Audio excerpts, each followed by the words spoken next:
Party का।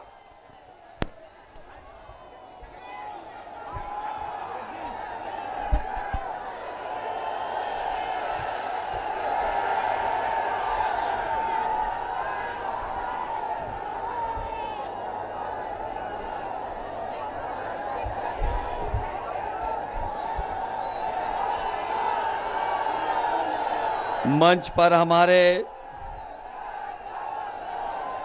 Samajwadi party के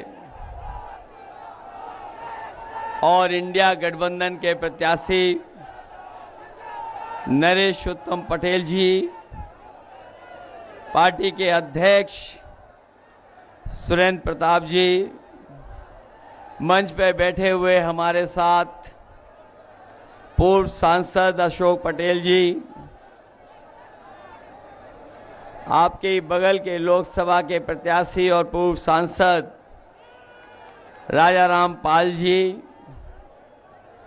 विधायिका उषा मौर्य जी, विधायक चंद्रप्रकाश लोधी जी, यहाँ के बहुत ही लोकप्रिय चेयरमैन आबिद हसन जी, राजकुमार मौर्य जी, हाजी रजा साहब, संतोष द्विवेदी जी, समरजीत सिंह जी, रामेश्वर दयाल गुप्ता जी, दलजीत निषाद जी, विपिन यादव, बलराज उमराव जी, वलीउल्लाह साहब, लवकुश मिश्रा जी, पूर्व विधायक मोहम्मद सफीर साहब, मान सिंह जी, एमएलसी नरसिंह पटेल जी, जगनायक सिंह जी, मंच पर उपस्थित वीर अभिमन्यु सिंह जी, पूर्व मंत्री पूर्व विधायक इंद्रजीत कोरी जी, मुन्ना बाबू चेयरमैन, पूर्व प्रत्याशी रामतीर्थ परमहंस जी, पार्टी के संगठन के लोहिया वाहिनी के अध्यक्ष रामकरण निर्मल जी, सुमैया राणा, अरुणेश पांडे जी और बड़ी संख्या में समाजवादी पार्टी के मंच पर उपस्थित सभी नेता, कानपुर के दोनों विधायक अमिताभ वाजपेयी जी, मंच पर इंडिया गठबंधन के सभी नेता, इस चुनावी जनसभा में उपस्थित बड़ी संख्या में हमारे आदरणीय बुजुर्ग, किसान भाई, नौजवान साथी, माताएं बहनें और पत्रकार बंधुओं, मैं सबसे पहले फतेहपुर लोकसभा से आए हुए सभी अपने साथी और समर्थक का बहुत बहुत धन्यवाद और आभार प्रकट करना चाहता हूं।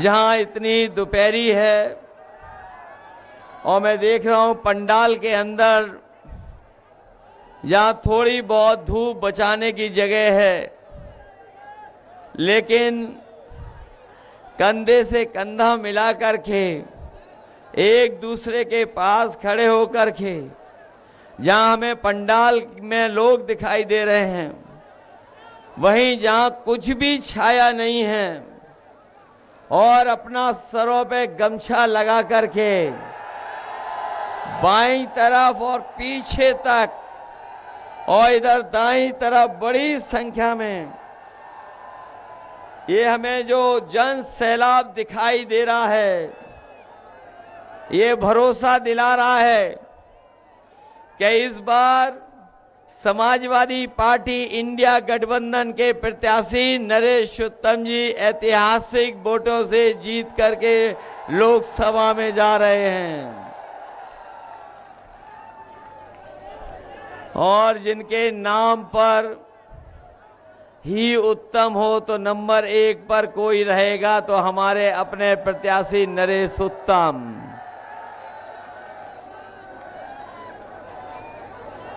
ये जो उत्साह है फतेहपुर के लोगों ने लगता है मन बना लिया है। इस बार साइकिल वाले ही फतेह होने जा रहे हैं। यहां से इधर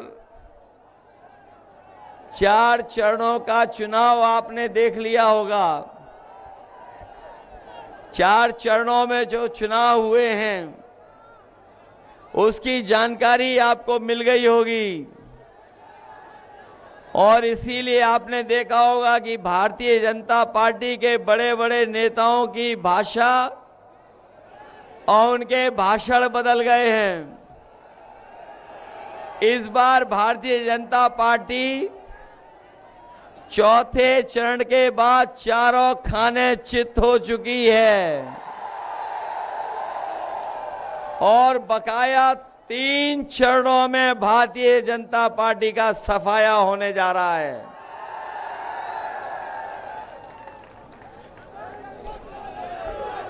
ये बीजेपी के लोगों ने बहुत सपना दिखाया था, हमें और आपको चुनाव शुरू होते ही डराना चाहते थे और इन्होंने नारा लगाया कि 400 पार। जिन लोगों ने 400 पार का नारा लगाया वो आज कहां खड़े दिखाई दे रहे हैं? हमें तो बाद में समझ में आया कि ये लोग कह रहे हैं 553 में 400 पार के बाद जितनी संख्या है उतनी आने वाली है। 400 की संख्या जो बीजेपी वाले बता रहे थे वो 542 43 के बाद जो 400 हटा दोगे तो उसके बाद कितने बचते हैं? 143। और मैं ये देख रहा हूं कि इस बार 140 करोड़ की देश की जनता इनको 140 सीटों के लिए भी तरसा देगी। बताओ घबराए हुए हैं कि नहीं घबराए हुए हैं ये लोग? और इनके 10 साल का हिसाब किताब नहीं, 10 साल का तो सांसद से हिसाब किताब लेना है, लेकिन बीजेपी से बताओ कितने साल का हिसाब किताब लेना है? वो 10 साल और 7 साल, कितने साल की सरकार हो गई इनकी? आज 17 साल से इनकी सरकार है। दिल्ली के 10 साल और यूपी के 7 साल, बताओ कितने सालों से ये सरकार में है? बताओ 17 सालों में इन्होंने धोखा हमें और आपको दिया कि नहीं दिया है? और जिस सरकार के लोगों ने कहा कि हम किसानों की आय 2 गुनी कर देंगे, बताओ उनकी हर बात झूठी निकली कि नहीं निकली? न हमारे किसानों की आय 2 गुनी हुई और जिस तरह से लागत बढ़ा दी, आज हर चीज महंगी कर दी। आज महंगाई कहां पहुंच गई है? आज महंगाई चरम सीमा पर है और ये भारतीय जनता पार्टी के वो लोग हैं जिन्होंने किसानों की आय 2 गुनी कहने के साथ साथ विकसित भारत का सपना दिखाया था। विकसित भारत तो हुआ नहीं, ना हमारा किसान खुशहाल हुआ, लेकिन हमारे किसानों की खाद की बोरी से चोरी कर ली इन्होंने। जो हमारे किसान भाई हैं वो जानते होंगे कि इन्होंने 10 साल में 2 बार बोरी से चोरी की है। बताओ 10 किलो खाद चोरी हो गई बोरी से कि नहीं हो गई? और आपको नहीं पता होगा कि जो नैनो यूरिया देकर के हमें डीएपी खरीदने के लिए मजबूर किया, जिस तरीके से उद्योगपति भारत छोड़ के चले गए थे। सुनने में आ रहा है कि जिन्होंने नैनो यूरिया किसानों को जबरदस्ती खरीदवाई, वो नैनो यूरिया वाले भी भारत छोड़ के भाग गए। और जो नैनो यूरिया खरीदवाई, उससे न किसान की पैदावार बढ़ी, न लागत कम हुई, और जब फसल तैयार हो गई तो उनके कोई भी फसल की कीमत भी ये सरकार नहीं दिला पाई। जहां एक तरफ किसान संकट में चला गया, वहीं हमारे नौजवान पढ़ने लिखने वाले जानते होंगे, जब ये तैयारी कर करके, कोचिंग कर करके अपनी परीक्षा देने गए, परीक्षा लिख करके जब लौट करके आए तो पता लगा इनका पेपर रद्द हो गया, पेपर लीक हो गया। ये नौजवान साथी जानते होंगे कि एक नहीं, अभी तक जितनी भी परीक्षाएं हुई हैं उन सबके पेपर लीक करा दिए। और ये पेपर लीक हुए नहीं हैं, ये बीजेपी की सरकार ने जानबूझ करके पेपर लीक कराए हैं, जिससे नौजवानों को नौकरी न देनी पड़ जाए। केवल परीक्षा ही नहीं, बल्कि जो अग्निवीर वाली भर्ती देखने जाते होंगे, जो सड़कों पर, मेड़ों में, खेत पर दौड़ करके तैयारी करने वाले नौजवान, उनकी भी नौकरी आधी अधूरी कर दी। जो कभी फौज में पक्की नौकरी होती थी, इस सरकार ने हमारे नौजवानों से वो नौकरी भी छीन ली और 4 साल की अग्निवीर की नौकरी दे दी। हम अपने नौजवानों को कह के जा रहे हैं, जहां इंडिया गठबंधन और समाजवादी पार्टी ने तय किया है कि इन नौजवानों का भविष्य को बेहतर करने के लिए इनको नौकरी के साथ साथ ये जो अग्निवीर वाली आधी अधूरी नौकरी है, इसको भी हमेशा हमेशा के लिए समाप्त कर दिया जाएगा। क्योंकि अग्निवीर व्यवस्था में कोई सुविधा नहीं है, कोई सरकारी आपको मदद नहीं मिलेगी। और अगर अग्निवीर का नौजवान शहीद होगा तो उसको शहीद का भी दर्जा नहीं दे रही सरकार। अगर वो शहीद होता था, याद होगा, हमारा जवान अगर सीमा पर शहीद होता था तो शहीद जवान को घर परिवार के बीच में ला करके उसको पूरा सम्मान देने का काम और उसका फैसला अगर किसी ने लिया था तो नेताजी और समाजवादी पार्टी ने। वो भी सम्मान अग्निवीर नौकरी में नहीं है। आज लाखों लाख नौजवान बेरोजगार हो गया और पेपर लीक के कारण, अग्निवीर और परीक्षाएं रद्द होने से उत्तर प्रदेश के लगभग 60 लाख नौजवान ऐसे हैं जो नौकरी से दूर हो गए, नौकरी नहीं मिल पाई है। और इन्हीं नौजवानों के अगर हम घर परिवार के लोगों को भी जोड़ दें, केवल मां बाप को जोड़ दें, तो एक परिवार में लगभग 3 लोग इस सरकार से नाराज हैं। और यही 3 लोग अगर 60 लाख परिवारों हैं उत्तर प्रदेश में, तो 60 लाख से गुणा 3 का कर देंगे तो 1 करोड़ 80 लाख होते हैं।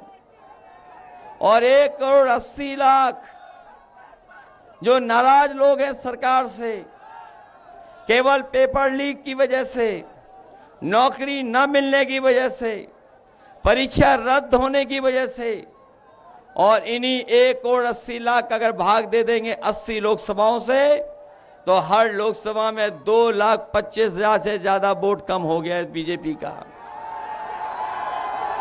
यहां तो क्योंकि 6 विधानसभाओं की लोकसभा है, यहां तो लगभग 3 लाख ऐसा वोट है जो सांसद के खिलाफ मतदान करने जा रहा है, मतदान कर करके हटाने जा रहा है। बताओ, आपके साथ नौजवान खिलवाड़ हो गई कि नहीं होगी? खिलवाड़। ये नौकरी नहीं, आपका 1/3 जीवन बर्बाद किया है सरकार ने। 1/3 जीवन बर्बाद कर दिया इन्होंने। जो लोग चुनाव के समय पर राशन दे रहे थे और राशन के नाम पर वोट मांग रहे थे। जब चुनाव था तो आपको चना दिया, रिफाइन तेल दिया, नमक दिया और कुछ कुछ दिया। आज बताओ राशन में क्या दे रहे हैं आपको? राशन में कौन सी नई पौष्टिक चीज दे रहे हैं आपको? और ये पौष्टिक चीज बीजेपी वाले जानबूझ करके दे रहे हैं। लेकिन इंडिया गठबंधन और समाजवादी लोगों ने तय किया है कि आने वाले समय में अपने गरीबों का राशन की गुणवत्ता बेहतर करेंगे, मात्रा भी बढ़ाएंगे। और आपने पढ़ लिया होगा कि समाजवादी पार्टी ने तय किया है और कल कांग्रेस पार्टी के नेता भी लखनऊ में आकर के प्रेस करके गए हैं। इंडिया गठबंधन ने भी तय किया है कि जहां राशन की गुणवत्ता बेहतर करेंगे, मात्रा बेहतर करेंगे, बढ़ाएंगे, मात्रा दुगनी करेंगे। वहीं समाजवादी पार्टी ने तय किया कि जहां संपन्न लोग आजकल बाजार से गुणवत्ता का और पौष्टिक आटा खरीदते हैं, वहीं पौष्टिक आटा के साथ साथ अपने गरीबों को डाटा फ्री दिलाने का भी काम होगा। जहां पौष्टिक आटा हमारे गरीबों का स्वास्थ्य बेहतर रखेगा, वहीं कामकाज, जानकारी हासिल करने के लिए और अपने नौजवानों को पढ़ाई से लेकर के फॉर्म और ऑनलाइन पढ़ाई के लिए डाटा फ्री देने का काम आने वाले समय में होगा। ये बीजेपी वालों ने समाजवादियों की बहुत नकल की है। याद होगा नौजवानों को, समाजवादी पार्टी ने लैपटॉप दिया था बड़ा वाला, और उसको जब ऑन करते थे तो नेताजी और हम ही लोग दिखाई देते थे।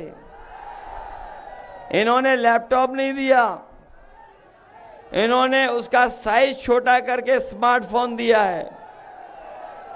और जिनके हाथ में होगा स्मार्टफोन, वो जानते होंगे सबसे रद्दी क्वालिटी का स्मार्टफोन दिया है। बताओ सबसे रद्दी दिया है कि नहीं दिया है? केवल यही नकल नहीं की, बल्कि जितनी योजनाएं समाजवादी सरकार में बनी थी सब योजनाओं को खराब कर दिया। ये एम्बुलेंस की सुविधा दी गई थी, गरीबों को अस्पताल पहुंचाने तक उस एम्बुलेंस को खराब कर दिया। और एक भी जिला अस्पताल या मेडिकल कॉलेज ऐसा इस सरकार ने नहीं बनाया जहां पर गरीबों का इलाज फ्री हो जाए। न फ्री इलाज मिल पा रहा है, न दवाई मिल पा रही है। और अगर गरीब पहुंच भी जा रहा है तो सीधा सीधा उसको रेफर कर करके दूसरे अस्पतालों में भेजा जा रहा है। स्वास्थ्य सेवाएं पूरी तरीके से ठप कर दी सरकार ने। न केवल स्वास्थ्य सेवाएं खराब की हैं, वहीं हमारे पुलिस के लिए जो व्यवस्था बनाई गई थी, ये 100 नंबर वाली गाड़ी, ये 100 नंबर वाली भी व्यवस्था खराब कर दी। और जब से 112 किया है, तब से हमारे खाकी वर्दी पहनने वाले भाइयों ने भी अपना रेट बढ़ा दिया। और अब तो सुनने में आता है कि अगर फोन कर करके आपने पुलिस बुलाई तो दोनों पक्षों से पैसा वसूल लेते हैं। बताओ इनकी सरकार में भ्रष्टाचार और लूट बढ़ी है कि नहीं बढ़ी है? न केवल भ्रष्टाचार, लूट बढ़ी है, बल्कि अन्याय भी इस सरकार में बढ़ने का काम हुआ है। किसी की सुनवाई नहीं है। किसी की सुनवाई है सरकार में? इसलिए हम आपसे कहना चाहते हैं, इन्होंने ऐसा भी समय हम लोगों को आपको दिखाया जब बीमारी ठीक करने के बहाने हमें और आपको वैक्सीन लगवा दी। हमें आपको तो लगाई, लेकिन इन खाकी वर्दी पहनने वाले भाइयों के जबरदस्ती लगवा दी। आज पता लग गया कि वैक्सीन से बीमारी हो रही है और बिना परीक्षण के हमें और आपको वैक्सीन लगवा दी। आज वही कंपनी कह रही है कि हम वैक्सीन वापस ले लेंगे। बताओ, जो शरीर में वैक्सीन लग गई है वो वापस कैसे आएगी? बताओ, जान को खतरा पैदा कर दिया कि नहीं कर दिया? हम जानते हैं सबने वैक्सीन लगवा ली, लेकिन हमने नहीं लगवाई। हम छूट गए, हमने नहीं लगवाई अभी तक। और सोचिए, जिस वैक्सीन कंपनी को इन्होंने ठेका दिया और वैक्सीन लगवाई, उसी वैक्सीन से वाली कंपनी से इन्होंने चंदा भी वसूल लिया। करोड़ों चंदा वसूला कि नहीं वसूला? और केवल वैक्सीन कंपनी से नहीं, जितने भी बड़े बड़े उद्योगपति थे, बड़े बड़े कारोबारी, उनसे इलेक्टोरल बॉन्ड के नाम पर इन्होंने चंदा वसूलने का काम किया है। किसी से 1000 करोड़ लिया, किसी से 500 करोड़ लिया, 400 करोड़ लिया। और आज जो आपको महंगाई दिखाई दे रही है, ये भारतीय जनता पार्टी की भ्रष्टाचार की वजह से भी महंगाई है। आज जो आपको महंगाई का सामना करना पड़ रहा है, ये जो इन्होंने इलेक्टोरल बॉन्ड खरीदे थे या इलेक्टोरल बॉन्ड जिन्होंने अपने अकाउंट में पहुंचवाए थे, आज उसकी वजह से भी हमें और आपको महंगाई का सामना करना पड़ रहा है। आप लोग डेली देखते होंगे। बताओ, डीजल पेट्रोल महंगा हो गया कि नहीं हो गया? न केवल डीजल पेट्रोल महंगा हुआ है, बल्कि जो नौजवान मोटरसाइकिल से चल करके आए हैं, वो जानते होंगे 5 साल पहले, 10 साल पहले मोटरसाइकिल कितने रुपए में आती थी और आज कितने रुपए में आ रही है? बताओ, दुगना कर दिया कि नहीं कर दिया? और इनकी सरकार में हर चीज महंगी तो हुई है, लेकिन दवाइयां भी महंगी हो गई हैं। हमारे साथी जानते होंगे, पहले बुखार ठीक हो जाता था 500 मिलीग्राम पैरासीटामोल गोली से, और आजकल बताओ बुखार कितने में ठीक हो रहा है? नई गोली जो डोलो वाली आई है, और डोलो खाने के बाद 650 मिलीग्राम खाने के बाद भी इनकी सरकार में बुखार नहीं ठीक हो रहा है। बताओ, घोटाला हो रहा है कि नहीं हो रहा है? कहां 500 mg से बुखार ठीक होता था और आज कीमत बढ़ा करके 650 mg की भी गोली में बुखार नहीं ठीक हो रहा। बताइए, घोटाले हो रहे हैं कि नहीं हो रहे? और याद कीजिए, पहले पार्ले जी बिस्किट पैकेट कितना बड़ा आता था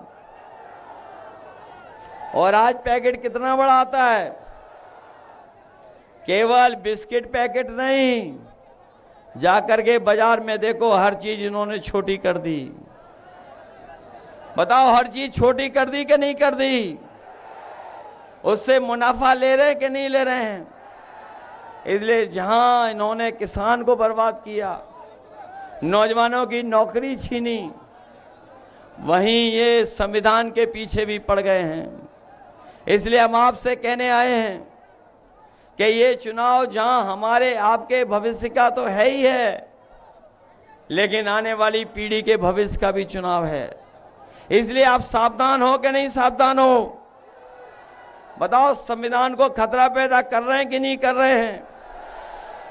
आपने इनकी बड़ी बड़ी होर्डिंग देखी होंगी, जहां पर इन्होंने डबल इंजन वाली सरकार कहने वालों ने अपनी तस्वीर लगाई है। बड़ी बड़ी होर्डिंग लगी फतेहपुर में कि नहीं? कानपुर में तो लगी, देखी हमने। दिल्ली वालों ने अपनी बड़ी बड़ी होर्डिंग लगाई है, लेकिन उनमें एक इंजन पहले से ही गायब है, और जिसके लिए वोट मांगने आ रहे हैं दिल्ली वाले, वो होर्डिंग में है ही नहीं, पहले से ही गायब हैं। होर्डिंग देखी कि नहीं देखी बड़ी वाली? जिनके लिए वोट मांगने आएंगे वो बताओ गायब है होर्डिंग से कि नहीं गायब है? और जब वोट पड़ेंगे तो जो अकेले होर्डिंग में दिल्ली वाले दिखाई दे रहे हैं वो भी गायब हो जाएंगे। तो जहां संविधान बचाने का चुनाव है, ये संविधान बचाने के साथ साथ आरक्षण बचाने का भी चुनाव है। ये संविधान के पीछे पड़े हैं कि संविधान बदलेंगे, और ये संविधान जब बदलेंगे तो सोच लेना हमारे पीडीए परिवार के लोगों, ये आपके अधिकार छीनेंगे। आपको जो न्याय मिलता है वो न्याय नहीं देंगे। और जो बाबा साहब भीमराव अंबेडकर जी ने हम लोगों को संविधान से सम्मान के साथ जीने का रास्ता दिया है, उस रास्ते को भी ये रोकना चाहते हैं। लेकिन हमें खुशी है इस बात की कि इस बार पूरे देश की जनता इनके खिलाफ खड़ी दिखाई दे रही है, और भारतीय जनता पार्टी के खिलाफ नाराजगी बढ़ती चली जा रही है। बताओ नाराजगी बढ़ रही है कि नहीं बढ़ रही है? और 10 साल में इन्होंने धोखा दिया है कि नहीं दिया है? फतेहपुर में कितना विकास हो गया है 10 साल में? ऐसी सरकार जो पानी तक नहीं निकाल पा रही है, सीवर तक नहीं बना पा रही है, और हमारे किसानों को 2 गुना जो देने की बात की थी, आय बढ़ाने की बात की थी, आय भी नहीं बढ़ा पा रही है। नौजवानों को नौकरी नहीं दे पा रही है।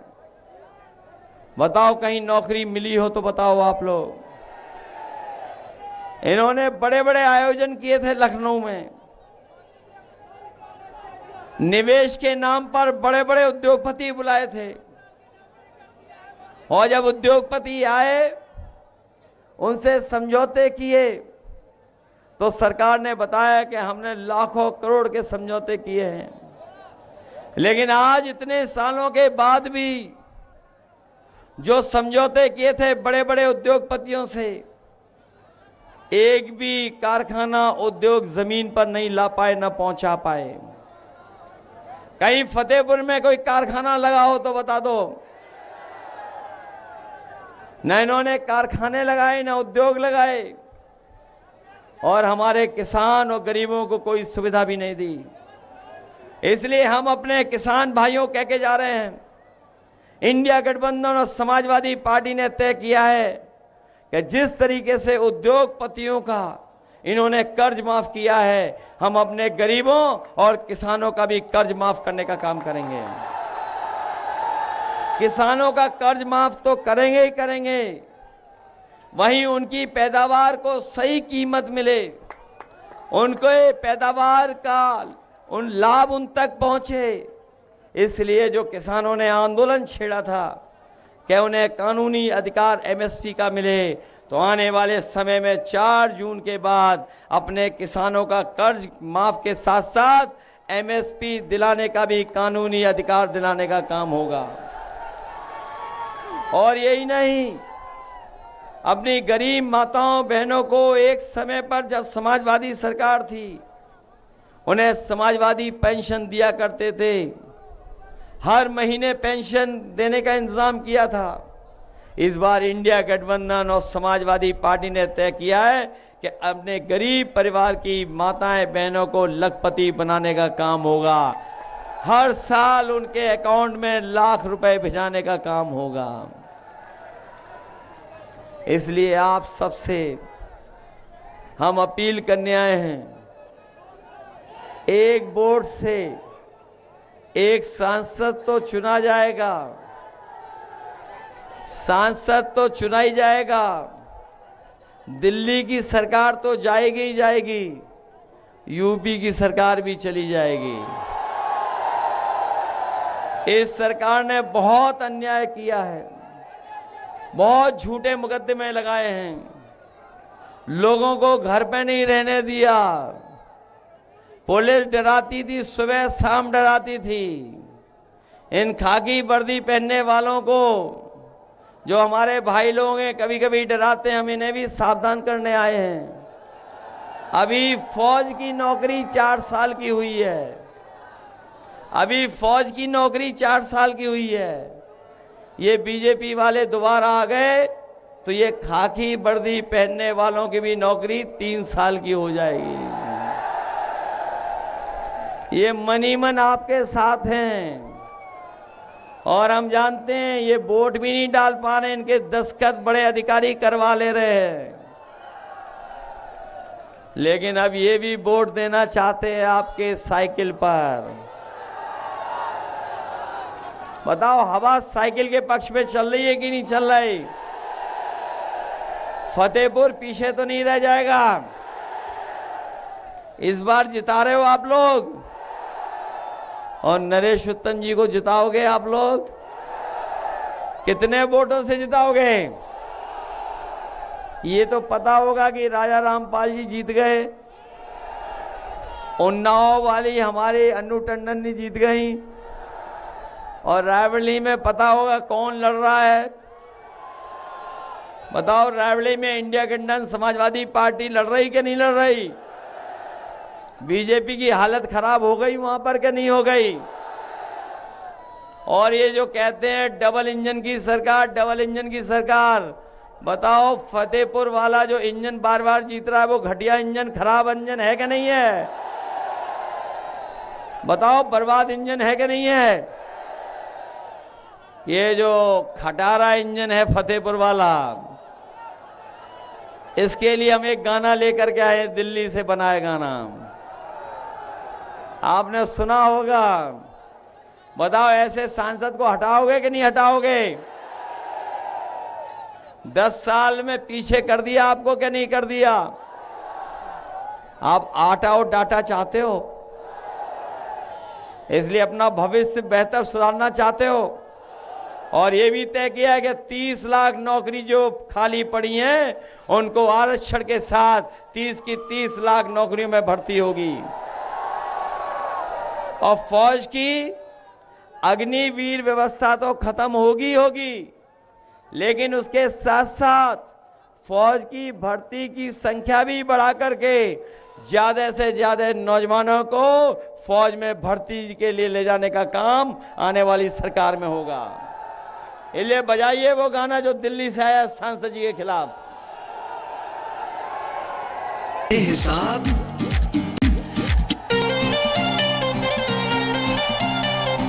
हाजिर हो सांसद जी, हाजिर हो सांसद जी, हाजिर हो। पिछले 5 साल का दे हिसाब, क्या दिया क्षेत्र को जवाब। बहुत हुए प्रचार के किस्से, क्या सच में आया जनता के हिस्से। सांसद जी आकर बतलाओ, नहीं तो वापस फिर ना आओ, नहीं तो वापस फिर ना आओ, नहीं तो वापस फिर ना आओ। हाजिर हो सांसद जी, हाजिर हो सांसद जी, हाजिर हो। किसान को भूले वोट को लेकर, आय दुगनी का जुमला देकर, छुट्टा पशुओं ने किया नाक में दम, करी यूरिया बोरी से कम। मजदूर की तुमने मजदूरी मारी, डरी सहमी सी हर लड़की नारी। बिन बिजली के अरे खड़ा है खंबा, बिन पानी के नल का बम्बा। जेब भरी पर भरा न गड्ढा, बिन दवा इलाज पर जाने दद्दा। दुगना हुआ महंगाई से खर्चा, लीक हुआ एग्जाम का पर्चा। बेरोजगारी और बेकारी, लगी नौकरी भी गई है मारी। है भ्रष्टाचार का बोलबाला, कारोबार पे लग गया ताला। झूठे निकले सांसद के वादे, जनता से फिरते अब भागे भागे। गुस्से में जनता ने यही पुकारा, अब ऐसा सांसद नहीं दोबारा, नहीं दोबारा, नहीं दोबारा, नहीं दोबारा। अब ऐसे सांसद खारिज हो, खारिज हो, खारिज हो। अब ऐसे सांसद खारिज हो, खारिज हो, खारिज हो। अब ऐसे सांसद खारिज हो। चलिए बहुत बहुत बहुत धन्यवाद आपका। और वहीं मुझे अभी जानकारी मिली कि अपने पूर्व चेयरमैन हाजी रजा साहब के पिताजी और उनके छोटे भाई की पत्नी 10 दिन के अंदर परिवार में इतना बड़ा दुख अचानक आया। ये दुख की घड़ी में हम जहां श्रद्धांजलि दे रहे हैं वही इस परिवार के साथ हैं दुख में, और भगवान से यही प्रार्थना करते हैं कि ये दुख आया उसके सहन करने की शक्ति दें उन्हें। जहां हम इनको श्रद्धांजलि दे रहे हैं वही अपने